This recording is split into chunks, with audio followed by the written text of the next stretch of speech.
AP శాసన మండలిలో వైసీపీపై fire అయ్యారు మంత్రి నారా లోకేష్. గత సర్కార్ చేయని తప్పుకు చంద్రబాబును 53 రోజుల పాటు జైలుకు పంపారని, తనపై కూడా 23 కేసులు పెట్టారని చెప్పారు. గత సర్కార్కు వ్యతిరేకంగా పోరాడిన టీడీపీ నేతలపై కేసులు పెట్టారని ఆరోపించారు లోకేష్. గత సర్కార్లో జరిగిన స్కామ్లు బయటకు వస్తాయని వైసీపీ నేతలు భయపడుతున్నారని అన్నారు.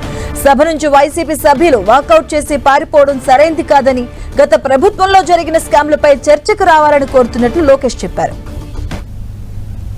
14-19 మధ్యలో వాళ్ళు మాట్లాడారు, అధికారులు ఉండే ఎలాంటి కేసులు పెట్టారో ప్రజలు చూశారు.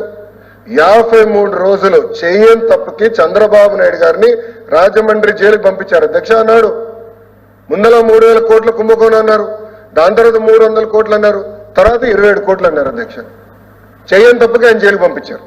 అచ్చెన్నాయుడు గారిని, దూల్పల్ నరేంద్ర గారిని, కొల్లు రవీంద్ర గారిని, నారాయణ గారిని అందరినీ ఇబ్బంది పెట్టారు. అధ్యక్ష